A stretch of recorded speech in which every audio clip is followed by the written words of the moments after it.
Hey guys, so in this video, I wanted to share some tips for people who are new wheelchair users. I have not been using a wheelchair for very long myself. I have only been using a wheelchair since October of 2024, and as I am filming this, it is the middle of February 2025. But there are some things that I think are important to know if you are somebody who is new to the world of wheelchair use. And if you see me looking down at all through this video, I do have my phone right here. There were some notes that I took just to make sure that I didn't skip anything, because these are important things or pieces of advice that I think everybody should be aware of. So, number one is practicing your mobility with a wheelchair. So that is maneuvering, like learning how to move around and turn your wheelchair around in tight spaces.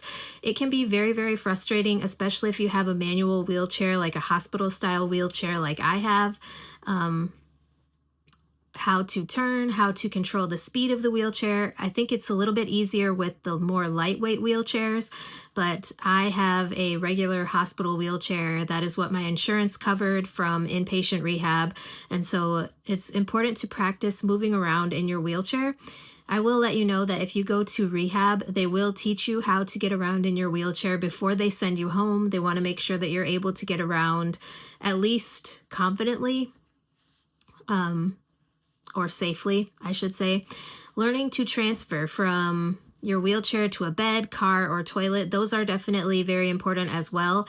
I definitely practiced these numerous times in inpatient rehab prior to going home because, again, they want to make sure that you're safe at home and they want to make sure that you're able to do these things. And transferring safely and efficiently are definitely important. You'll work with either a physical therapist or an occupational therapist or both, depending on the kind of transfer that you're doing. I worked with both occupational therapists and physical therapists to learn how to safely transfer and use proper techniques so that you're not hurting yourself or moving your body in a way that is unsafe. So just make sure that you are able to do those things. Adjusting the setup, so making sure that your wheelchair is properly fitted to your body to avoid discomfort and injuries. This is definitely important, and I would, if you have the ability to, work with your physical therapist to make sure that the wheelchair is custom fitted to your body. For example, my physical therapist in inpatient rehab measured the wheelchair that I was using there that the hospital had loaned me and measured to make sure that it was something that was appropriate for me. So I definitely wouldn't say that this wheelchair is custom fitted to me, but it is at least appropriate to my body.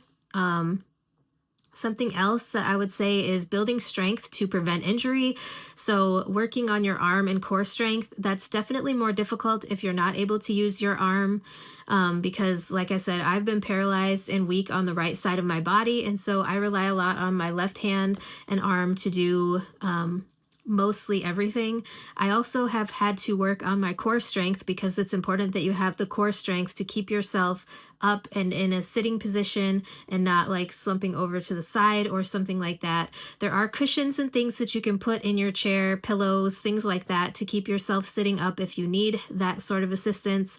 But strengthening your arm and your core, or your arms and core, if you're able to use both of your arms, is definitely something important because your arms are what is going to propel you if you're in a manual wheelchair. Your posture is also something that's important. So making sure that you maintain a good posture so that you can prevent pressure sores as well as back pain. Pressure sores are something that can very easily happen, especially when you are sitting all the time, all day long. So just keep that in mind as well. Make sure that you use gloves or padded push rims to reduce strain on your hands because you have to protect your hands. Your hands are basically your legs if you're using a wheelchair.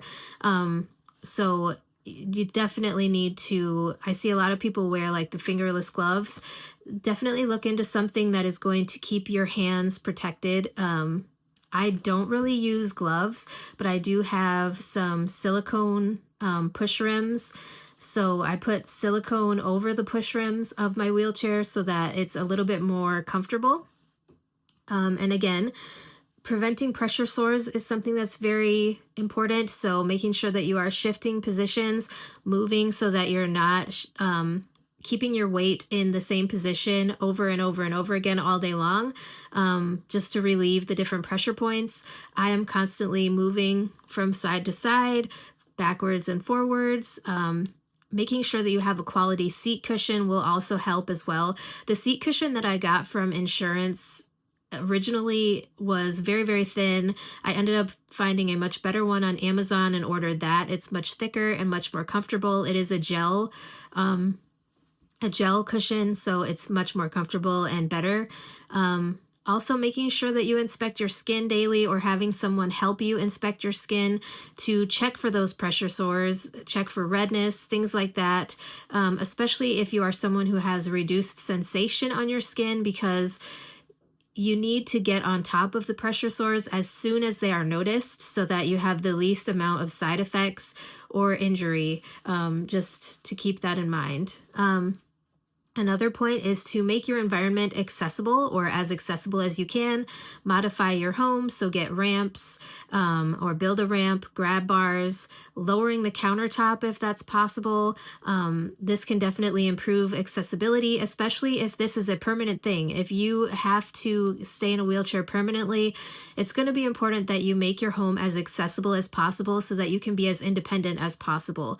Planning ahead, so checking for wheelchair friendly routes, making sure that if you're going to a restaurant that there are wheelchair accessible entrances, things like that. Also looking for wheelchair accessible restrooms, things of that nature. There are some apps and websites that offer information for people who are traveling as far as like accessibility and things like that. If you guys are curious, I can make another video talking more about these apps and things like that in the future. So let me know if that's something you guys might be interested in. Another thing is to stay active and engaged. So a lot of people who are permanent wheelchair users or ambulatory wheelchair users even, engage in an activity like adaptive sports. So many sports have wheelchair friendly versions like basketball, tennis, hand cycling, things like that.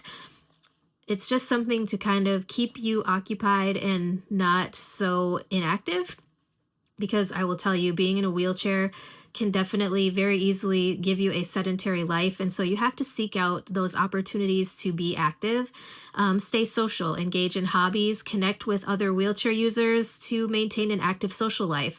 It doesn't necessarily have to be other wheelchair users. It could be your friends from before the incident or illness that landed you in a wheelchair. Just stay social and make sure that you are making an effort to get out there and enjoy life. I know that this is definitely a huge transition for people, but you have to remember that things are important and social relationships are important. Relationships in general are important, and you need to be able to interact with other people. Advocate for accessibility. Don't be afraid to speak up about accessibility improvements, especially if you notice that public spaces are not accessible.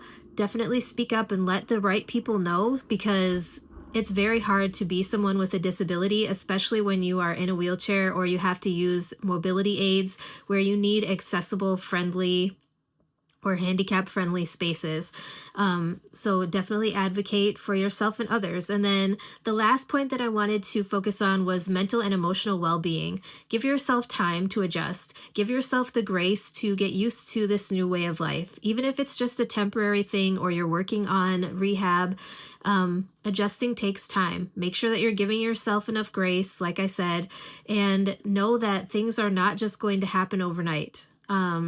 Seek support if you need to. There are online support groups, there are local support groups for encouragement and advice. And I have found plenty of them on Facebook. There are support groups who give a lot of good advice for modifying your wheelchair, things like that. I just wanted to let you guys know that it's important to, keep all of those things in mind. And then last point is to stay positive. Focus on the skills that you do have and the things that you are able to do, and not necessarily the things that you're not able to do at this point in time. Explore new opportunities and just make sure that you are living your life to the fullest and focusing on the positives and not focusing on the negatives, not letting this overwhelm your life. So I hope that you guys found this helpful. If you guys would like more content like this, definitely let me know. I am more than happy to make a video about it.